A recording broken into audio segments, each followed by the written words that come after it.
Hi everyone, welcome to Get Candid, the show about overcoming the harsh realities of getting ideas out of your head and into the world. Let's dig into the creative minds of inspiring people who dare to lead and who are willing to get a little bit candid with me, your host, Clara Piedalue.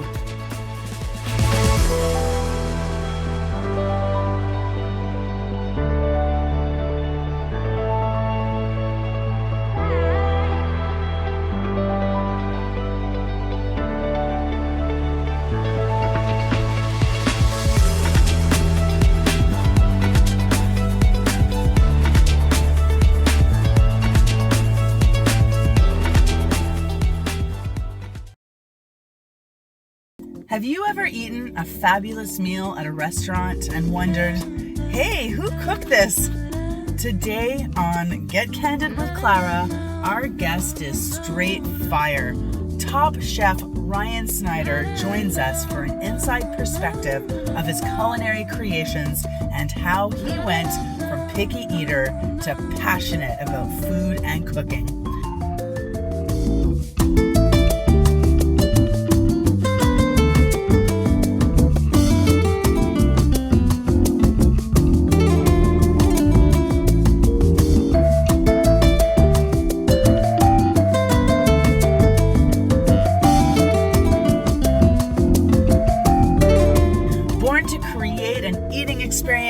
You'll love his craft and joy in the little details.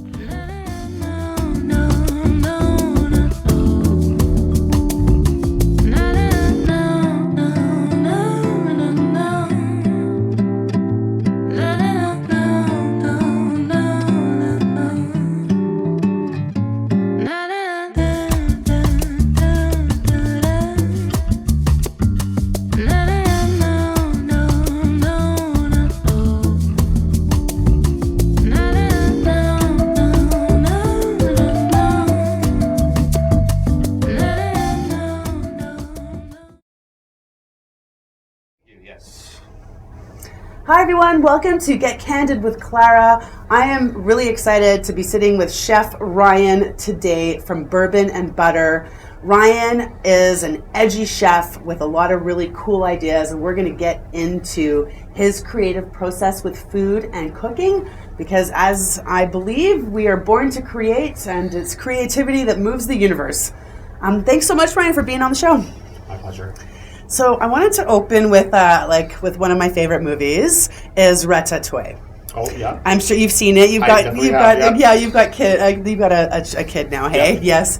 So everybody has like a little. Do you have a Ratatouille story like about a dish from your childhood that brings back a lot of feeling? I ate a lot of comfort food, I guess, and like diner food. My grandma was like a diner cook for her whole life, basically. So it was a lot of that, which I still eat. But it's mostly like my training to be a chef is where like my favorite dishes come from. But yeah, fair enough. Is there was your mom a good cook? Was your dad the cook? My dad and his side, my mom can cook. Yeah. But it was always like that stuff. There was lots of kids, right? So it was always here's something easy to eat. And she worked in the industry too. So and it's hard to sometimes. Do you ever feel that way where you don't want to cook when you get home? I never do. No, it's like you don't want to do. Rarely. Sometimes I will, but I just make a mess, and all my cool stuff is at the restaurant, right? Yeah, so, your cool stuff is at the restaurant. All the gadgets, all my tools, right? I don't have anything at home, so yeah, that's really, really neat. What was what was your palate like as a child? Like, did you ever develop palate, or were you picky eater? I was horrible. I was the pickiest eater ever. I hated everything. I hated like stewed tomatoes and pasta and everything. I remember my grandma used to make scalloped potatoes. And then when I was like 25, I finally had them, and I was like, Grandma, these are really good. And she's like, she was the chef of the family, right? And she was like, yeah, you idiots. Like, it's potatoes and cheese and cream. How can it not be good? I'm like, man, I missed out for all these years. So I was super picky. So how did you overcome that? Like, when did you have a palate explosion to want to try all these different flavors and textures and food? Basically, when I realized that I loved the industry, the people, the food, watching people eat the food. So at Coco's, there's a couple things most notably was olives. I hated olives. So at Coco Pazzo for 2 months straight, I made a pizza with nothing but olives on it every day for my staff meal. And now I love olives. So like just stuff like that, right? You have to try it, and like if there's love put into the food, you can make it taste good. That's the problem with what a lot of people eat is it's just like thrown together and it's not seasoned or whatever and overcooked or however it's done, you know. So would you say like discovering like these flavors helped? Was that your defining moment when you decided to become a chef? Like, how did you decide you wanted to be a chef? Was there a moment that kind of tipped the scale in that direction? Yeah, I mean, my mom worked in a bar restaurant in the Christmas Pass, and she came home when I was 13, and she's like, do you want a job? And I said no, and she said, you start on Monday. So I was a dishwasher prep cook at Pure Country in Frank, and then just the people right away did it, and then that's where like I could get a job easy. And then I came to Lethbridge because I wanted to go to cooking school, and I started at Coco Pazzo, and then I ended up working there for 4 months, I think, and I went back to the Christmas Pass, and the chef there, he turned the tides for me. He was like, okay, you were meant to do this, come back. So I went back to the Pass, and I cooked there for a little bit, and then I told him I wanted to go to school, and he phoned me every single day for 2 months, made sure my apprenticeship was in order, and then I came back and went to school, and nice. So you were mentored into from it becoming a craft or becoming just a job to it becoming an art. Some people just form. like you see the love in it, right? Yeah. So it was just, I don't know, it was kind of meant to be. I fell into it. I got lucky and found what I was supposed to do, really. And then once you knew, you like never doubted. Nope. No. How do you think it became or turned into an art form for you, or a way to express yourself? You need to challenge yourself with everything you do, right? Like I mean, if I had to cook the same thing every day, that's not fun at all. So you want to like try new stuff, and with the information you can get on the internet or whatever now, right? Like you can see somebody actually cooking that dish and do it yourself. So, all right, I gotta ask. Okay, like it's 2022. We've had obviously an insane 2 years. How has the last 2 years impacted people's palates and what they're craving to eat? I think everybody learned to cook for themselves with like online classes, like places like Umami were doing a lot of that, and a lot of places were. And then when restrictions were lifted, it was an explosion of people just wanting to go out again. Like we saw that right away. People want to dine. They want to drink a bottle of wine around people and sit there for 4 hours and actually have dinner. Yeah. So it was actually good for the industry. Really good. And then it kind of touches a little bit more on that love piece and like the love that's put into the food, because you could have or even the love of the company that you're with, because you could have the most delicious meal by yourself, or you could eat like a hot dog on the street at the hot dog stand with your best bud, and like I feel like the hot dog experience is better like than the same, is better because you're with the people that you connect and love and enjoy food with, who's at your table. Yep. That is what it's all about. Like you need to eat, but why not make it like an experience and make it taste good? So when I eat by myself at home, it's like honestly like ham and Kraft single sandwich with like yellow mustard, right? Because it's not enjoyed with everybody. I just need to do that. But to like cook at the restaurant is way different. Like yeah, I want to see really people is. eating that and eat with them even, and it's the whole experience of eating. We could just eat a bowl of gruel every day and you'd survive, right? But Oh, I don't want to have that kind of a life. No, exactly, yeah. I'm such a lush. I need to taste everything Yeah. and gobble it and take it all in, right? And life is for the living. What's your relationship like? Well, actually, let's talk a little bit before we get into the relationship element. Let's talk a little bit about Bourbon and Butter. How did this name come to be? I love the name. So during COVID, we wanted to open up a restaurant, Graham and I. And we had some friends, obviously, in the industry everywhere, and we just had like a list of names, and we weren't really sure. And then when we were getting close to signing a lease and actually doing it, that one just came up for Graham and I, and we're like, yeah, that's it. And they're two of our favorite things, right? I mean, I like the old French cooking. Yes. So there's lots of butter and everything, and bourbon is Graham's thing. So Graham's the bourbon and you're the butter? Pretty much, Is that true for the relationship as well? Yeah, absolutely. Graham is rather intoxicating. Yeah. No, that's really cool. What was it like? Because like, is this just like your first time owning, or right? Your first owning. Yeah. Like, I know that you've had an amazing career as a chef. You've worked all over in Lethbridge, have a fantastic reputation. Like, what's it like opening your own restaurant? What was that like? Well, it's only been 6 months, so it's still kind of setting in. It used to be a joke that I would own a place because, I mean, I wanted to work hard enough for somebody that they would invest in me. I could have a piece and just work towards it. But because of COVID, basically, we just were like, I think we can do this. Like, let's... Okay, you are crazy. You have to be part crazy to open a business during COVID, and you also have to be part crazy to own a restaurant. We were absolutely crazy, and still are, yes. And still are. I know, I love it. But that's the passion, to want to share your art with people. There's no, the art form of cuisine and chefing and sharing with people. It's a little bit limiting because there's only so many ingredients and only so many ways to cook them all. But what ends up happening is it becomes sort of an intricate puzzle where you could just put all these different elements together. That makes it so much fun. And is that what makes it fun for you? Yep. Can you share a little bit about how you come up with the dish? It's kind of strange. Like, Mark and I, my sous chef, will sit down and we'll just bounce ideas, right? We usually don't look up recipes. We'll look up pictures sometimes and be like, oh, I wonder what that is. And go from there, because we're never going to do anything that hasn't been done, right? So we have to find something and put a tweak on it that's ours and just make it perfect. Yeah. Make it taste good. Oh, okay. So when we were visiting the other day, I noticed that you have a little penchant for using a flame or burning, lighting, charring. I love the torches, yeah. Yeah, you love to torch. Yeah. But it's not that you're torching your food, you're just adding a little element of the brûlé, if you will. Would you consider that to be something that might become a signature element for you? It kind of is already, I guess. I mean, I use the blowtorch for a lot of stuff. And creme brulee is my favorite dessert.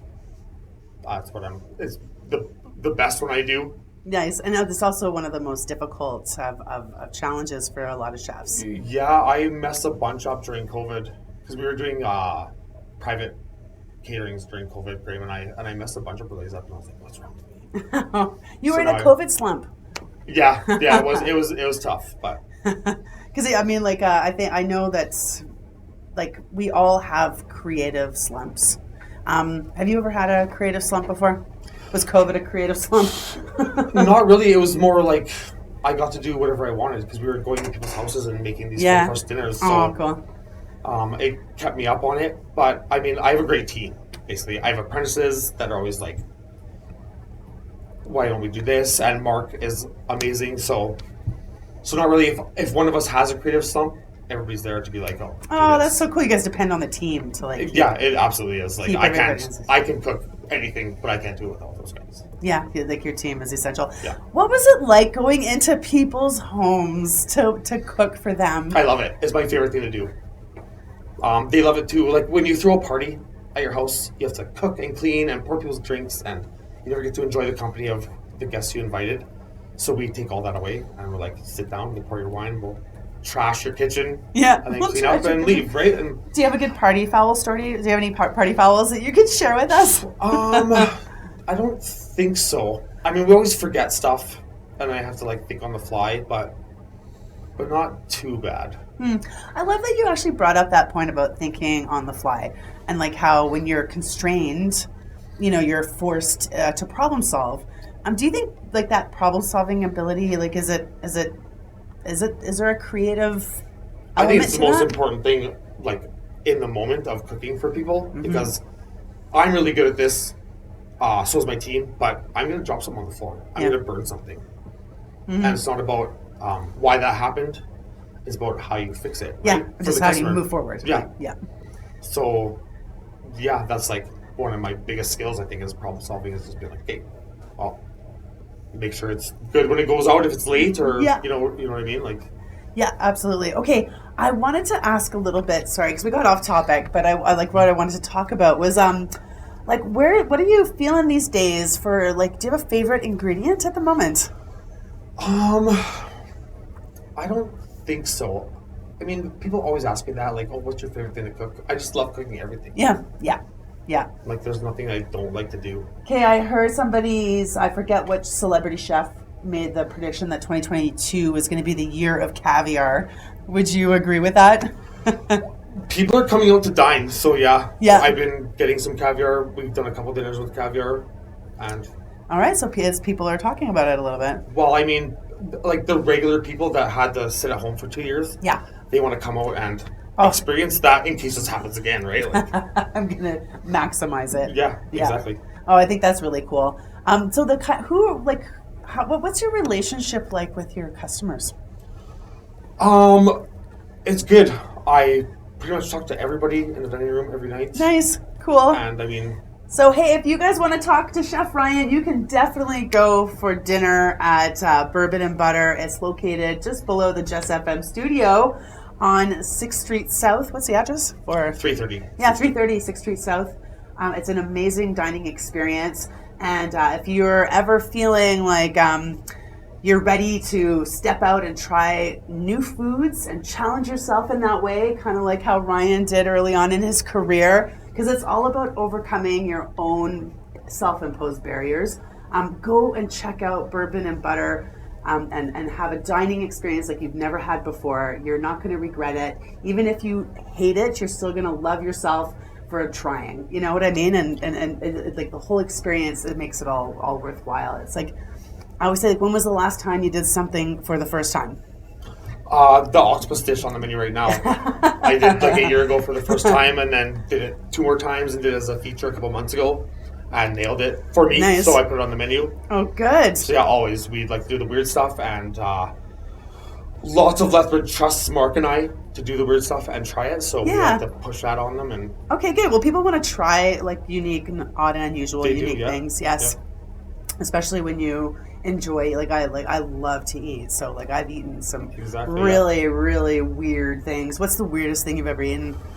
I'm not really sure. Probably some like fish maw soup or bird's nest soup. Like bird's nest soup? Yeah, the real Chinese food stuff. That's probably the weirdest stuff. Oh yeah, it's so funny because the weirdest thing I ever ate was also at a Chinese restaurant on like East Hastings in Vancouver. Yeah, I ordered the jellyfish. It was like, it was the weirdest thing because it was frozen and then they slice it, and then when it touches your teeth, it feels like you're getting an anesthetic from the dentist's office. Yeah. Like it freezes your teeth. Cool. Yeah, it was really, really cool.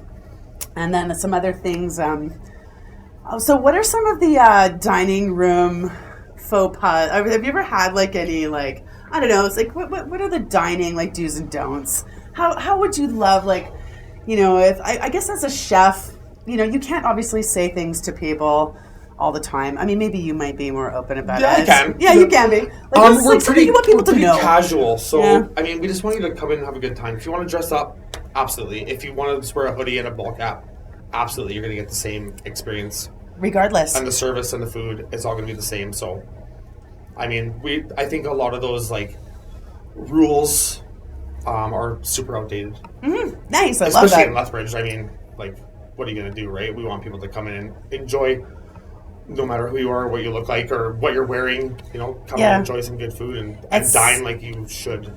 It's about the connectivity with the people that you're at your table, and with the enjoyment, and the atmosphere of the restaurant. I love how you said that all that's antiquity. I can't even say it. You know, it's just old fashioned. It's past. Yeah. You don't need to worry about what you're wearing. So no more excuses. Oh, I don't want to go in my t-shirt and jeans. Just go in your t-shirt and jeans. But if you want to dress up, like we have both people always in the dining room next to each other, right? Like, just do whatever you want. Yeah, exactly. Yeah. It is a do whatever you want. I never really feel like anybody really cares. No. Like, the only time that somebody might care is if it specifically says you're going to a black tie event and you show up in jeans and a t-shirt. That might be somewhere some people might care, but just going to a restaurant, like, come as you are. And I love that about Lethbridge. Yeah. I love that about Lethbridge, that people are pretty relaxed in the dining environment. Yeah. Okay, so I'm going to ask you, if you had to go to a deserted island and there was no food supply on this island, only water, what 5 foods would you bring with you? Oh, that's a tough one. Probably like bacon. Mangoes, Ooh.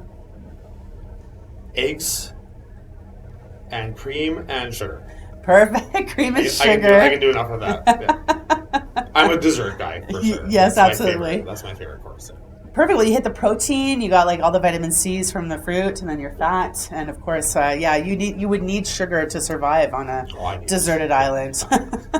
Like if you have nothing but sugar, you would be okay. Yeah, I think that's really cool. Do you have some favorite tools you like to work with? Not really. We're pretty simple. So just like a good knife, a good blender. Yeah. And that's pretty much. That would kind of be what I would recommend if somebody was going to ask, hey, what should I get for my kitchen? I would say a good chef knife. Yeah, just one good workhorse chef knife, Yeah. a paring knife, like a cheap paring knife that you can just go buy again, and a good blender. And that's pretty much it. We like the sous vide circulators too a lot. I use a lot of those, but we don't need to. We just like them. So let's go back to a little bit, talk about your menu planning and everything else. So how often are you switching up the menu? Every 3 months we will now. Okay, every 3 months. The first one lasted a bit longer because we were kind of rusty, so we just let it ride until we were like back to form after COVID. But every 3 months seasonally, we'll change it. Yeah. Good. You guys have a really small team. Like it's really like there's like obviously you're the head with the vision. Then like Morgan and Graham and Mark and is it Connor? Yeah, and I have 2 apprentices. And 2 apprentices. Oh, so you're also bringing up some young talents. Yeah, I pretty much won't hire anybody unless they want to go to school or they're in school. Yeah. So there's 3 Red Seals. The one girl is a Red Seal in culinary and baking. She just graduated from baking. Oh, good. And then 2 apprentices. Yeah, that's first amazing. And second year, so. Okay, good. We're very tight with the college. Yeah. Yeah. Well, all the chefs that trained me are now chef instructors. That was going to be my end game if I could own a restaurant, right? I was going to work and then end up at the college teaching.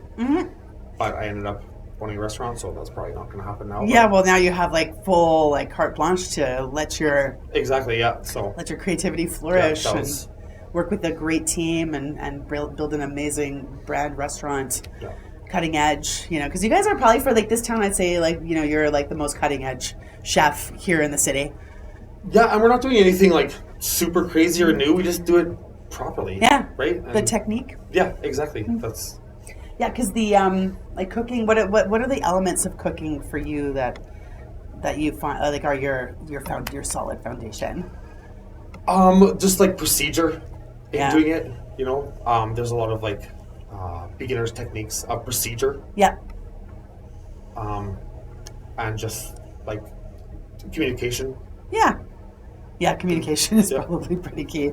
That's amazing. Experience, right? Watching something and, you can cook a chicken for the first time ever. You don't know when it's done, but you cook 1,000 of them and you're like, oh. Now you're a pro. It's really the mastery of it. What is it, 10,000 hours to become a master? Yep. Yeah, and exactly. I think that's this true. Is all experience. That's how I train my apprentices. I'm like, I don't expect you to know this. You'll learn eventually. Yeah.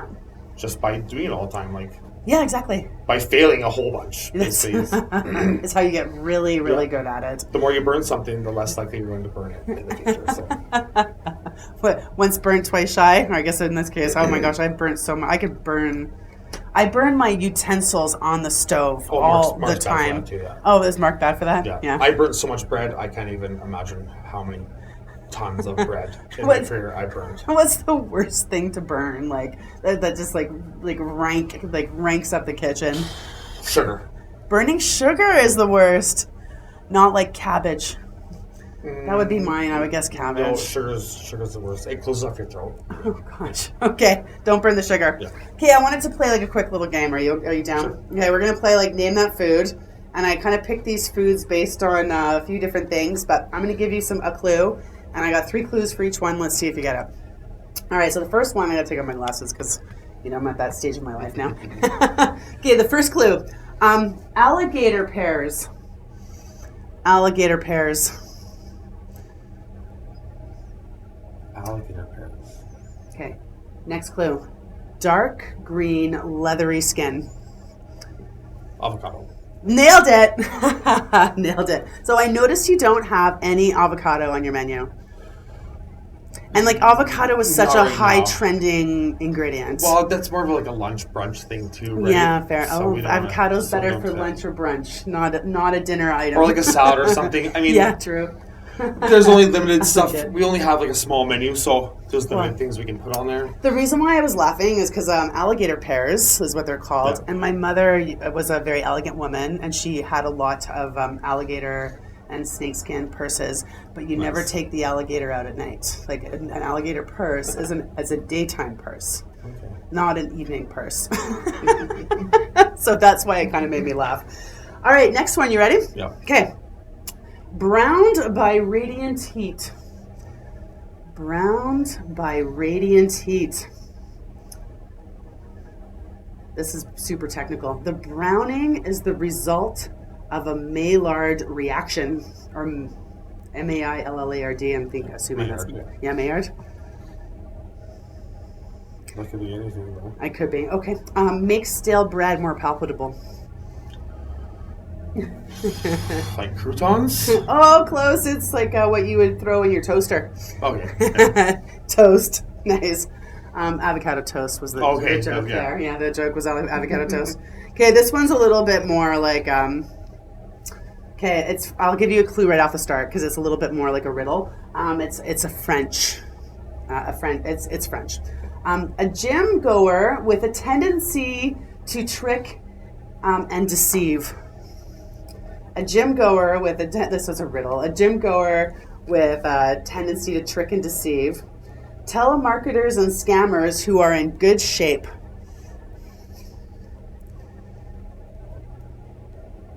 I don't. Okay, preserved by slowly cooking it in any liquid. Yeah, I know this one was a little bit of a weird one. It's a confit. I was going to say confit, yeah. Confit, nice. But I didn't understand the first clue. I was like, What? Because the con and the fit. Okay. But everybody, that was a weird one. But I get it, yeah. yeah, I love how you nailed avocado. And then I've got one other one for you. It is a food, but also the name of a famous DJ. Famous DJ. It's kind of like a sponge when you squeeze it or bite it. And it's made of sugar and gelatin. Marshmallow? That's it! There's a DJ Marshmallow? You've never heard of DJ Marshmallow? I don't think so, no. Oh man, I guess I have a 10-year-old and a 13-year-old, Oh, okay. and so I'm really I just up made to my date. first marshmallow yesterday. I know, that's why I Yeah. thought it would be funny to Yeah. throw it in because Okay. we got to sample these amazing homemade s'mores, and Chef Ryan made the entire recipe from scratch, including from the icing sugar, the marshmallow, the graham cracker. I'm assuming the chocolate And as the well, custard, yeah. and the custard. It was fabulous. How important is cooking from scratch for you? I think you have to. Yeah. There's very few things. I don't make a lot of like baguette or the bread Yeah. just because I'm not good at it and it doesn't look that great. Yeah. And it's time consuming and there's only a couple of us there, but everything else has to be. All right, cool. Are there any words that you can impart to like inspire people to come and try new food? Like you just have to try something. It's fun, you know? I mean, It's fun. Push yourself out to the limits. What would you say, like, okay, so you had a mentor who inspired you. And like, I think it's great that now you're also working with apprentices. What would you like, how do you, like, how do you keep your apprentices inspired? Like, how do you keep them like motivated and help them develop as a chef? by pushing them into the fire, basically, right? I Yes. mean, we do menus, and basically everybody in the whole team has something on that menu. That's Cool. their idea. So they can come up with a feature by themselves, or if they're like, "Can I do that?" If I'm like butchering something or whatever, and it's like, "Yeah, absolutely." Nice. You watch them screw it up, and then So you allow them the opportunity You have to, yeah. to I make mean, the mistake yeah. and just be like, hey, do it again. yeah. No. I don't want them working with me forever. I want them to Go and spread and their wings. do their own thing and take over another kitchen somewhere. And Well, hey, you'll make a really great dad because that's how I feel about my kids. yeah, exactly. That's exactly it. I do not want my kids staying at home, so I'm doing everything in my power to make sure that they're going to be independent by the time they're 19. 18 preferably. But it's actually a really great what you're saying, how you're like allowing people to have their creative say. A lot of kitchens aren't like that. Like, what's the culture? Because have you worked in kitchens that are like with it's the higher, like the chain of command? There's a lot of like smack talk, a lot of like down, like you're an idiot, like you're a loser. Yeah. Like, like it could be very, like could be a lot of emotional torture, like working in a kitchen. Those are the ones that I moved up in faster. Right? Yeah. Yeah, because I can watch somebody do something and just do it. And then just do it. Yeah, and do it Or quickly. be like, let me do that. Yeah. And that's how I teach my apprentices. If I'm doing something that you've never done, be like, can I do that? Yeah. Like, hey, you can screw this up. So how's kitchen culture changed? Or what's your kitchen, like, how has kitchen culture changed for you? Like, in your opinion? I mean, I know your kitchen is really, first of all, your kitchen's so small. It used to be a lot meaner, I think. Yeah, it did. So I'm trying to change that kind of. Do you think Gordon Ramsay, had anything to do with helping change that? Or if anything, make it worse? Yeah, that's mostly a show, though. I know. Or how he was brought up in kitchens, but, it shouldn't be like that anymore. Like, you don't need to call names or anything to teach anybody. Shit you'd expect Tiger Woods to tee off with. Look at it. Rubber, rubber, rubber! When it's brown, it's cooked. When it's black, it's farts. Stuck to the pan. Yeah. That's what I got given at the fucking farm! Shit! Let's give a big round of applause to the captain hitting an iceberg on the fucking Titanic. What's the matter between you two? There's a language barrier there. What do you mean there's a language barrier? He's speaking English, you dick. I know, but he's from Texas. Do you know something? Yes, chef. You're a great fucking talker, but you're a shit cook. You just sunk your tea, I did not, madam. chef. Fuck off! A little bit of humility does teach people, but everybody learns differently, right? Like, even that's the problem with schools or whatever, is everybody learns differently, and you have to find how they're going to learn. Some people all yell at and be like, you're dumb, why you're doing this? Because they're like, they got it, and they're like, okay, I'll do better. And some people are like, I'm going to show you how to do this now. Yeah, for sure. So you just have to you have to know their vibe. It's like I used to ski with this guy, and he would when we would yell at each other, to go bigger, harder off the jumps, right? And he would be yelling at me with all awful swear words and calling me all kinds of names, and I would just be like, oh, and then when it was his turn, I'd be cheering him on, telling him you're awesome, man, you got this. Exactly. It's and very contextual. It's very contextual. He's like, Clara, he's like, it's just not really doing it for me. I'm like, okay, I'll yell at you and call you names. Yeah. I'm like, can you say really nice things to me before I go off the jump? Because that would work better for me. Because I needed to be sworn at. Yes. When I was learning and be like, that was dumb, why'd you do that? Yeah. And then I would just do it better, but, people don't learn the same. So No, not everybody learns the to be same. a good manager in any industry or anything, you have to learn how, every employee. Absolutely. Or else you're going to fail. And All right, I gotta ask, you're inspiring so many people, bringing so many people up. Who inspires you? My apprentices and Mark, basically, right? We just keep it together. They're teaching me stuff that I'd forgotten or new stuff that they're learning. And we watch a lot of the big chefs in North America. Oh, nice. Got any Europe. faves? Oh yeah, there's a couple. I really like Ramsay.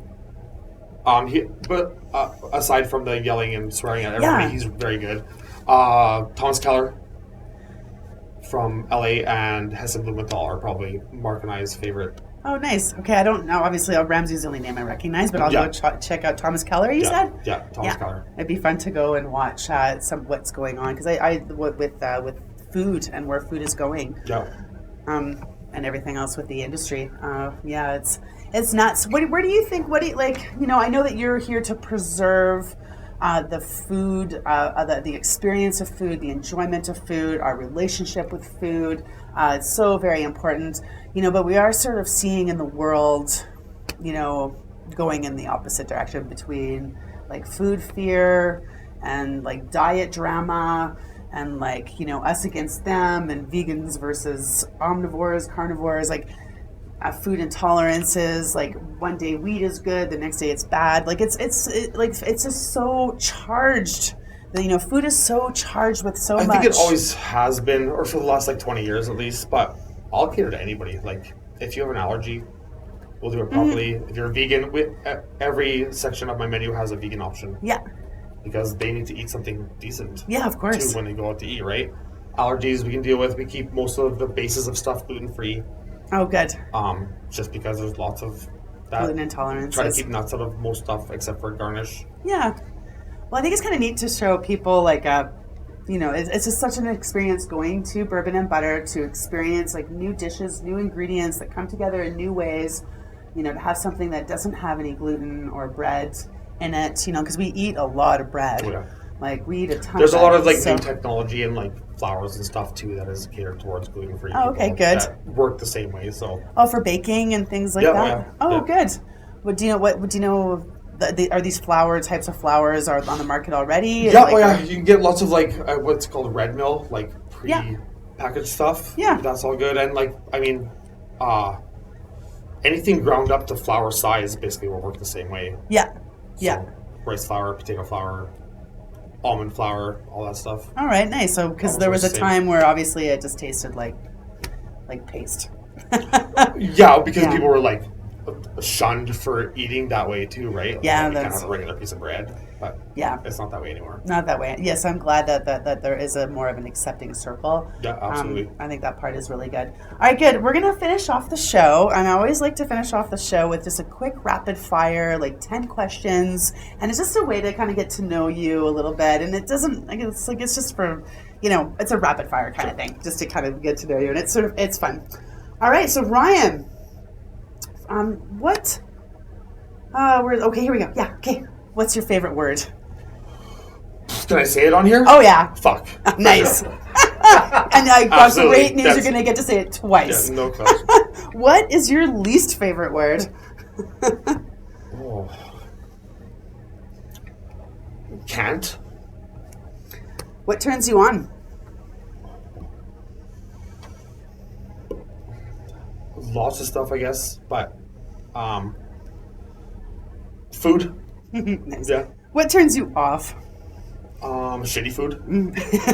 What sound or noise do you love?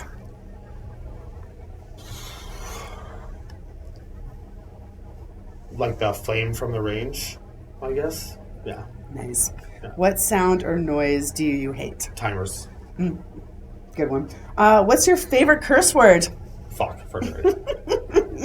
All right, what profession, other than the one that you're currently doing, would you like to attempt? I don't know. I've always kind of said I don't think I could do anything else. And I've thought about it and tried to do other things, and I don't think I could. Nice. It's good to know exactly what, like, that must be a big relief not to constantly be questioning. Because for me, I'm always like, oh, I could do anything, like I could do anything. Yeah, and I I have definitely done got a lucky billion just different like things. falling into this industry and being like, oh, okay, good That's at it. really I love good. it, yeah. Must be nice. Okay, good. What profession would you never do, or that you would not like to do? Roofing. Roofing. Fair enough. If heaven exists, what would you like to hear God say when you arrive at the pearly gates? Oh. Just, I think, a good job.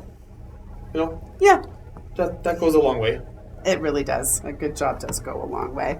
Thank you so much, Ryan, for being on the show.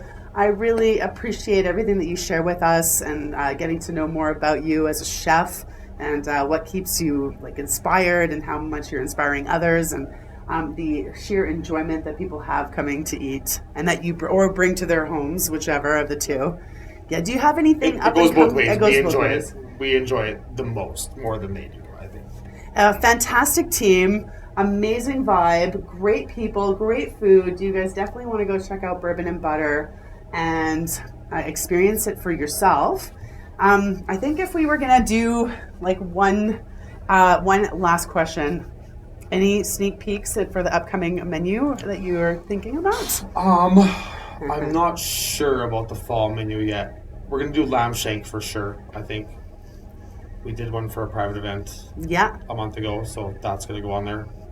excellent. Oh, But we that's usually good. don't think about it until about 3 weeks before, and then we just get together and pound it out. Yeah, right, because you need to be in the pressure cooker to get things done. The more Yeah. intense it is, the better ideas that come out. It's just how it works. Yeah, it really is, and that's a great ender. The more intense it is, the more creativity that flows out. because you're confined by the restrictions that that impose you, and I feel like that's what we do online cooking for people too. It's Cooking. just the more intense it is, the more fun we have, and the better everything is. I love that you thrive on that. Yeah. You know, like when I ask for one person, it's probably not going to be as good as when there's 40 people. In I there. know. I'm going home and making a ham sandwich with yellow mustard on toast because my bread's probably a little stale. Great, you guys. Thanks so much for watching. I just want to let you know that I'll be dropping obviously all the links down below for Bourbon and Butter where you can go find out more. And join us next week. We're going to be welcoming Sam Richards from the Lethbridge Skate Park Coalition, and I can't wait to talk with Sam about skateboarding, architecture, and skate parks, and I guess creativity and motion. It's going to be a really great show. Thanks again, and we'll see you next week.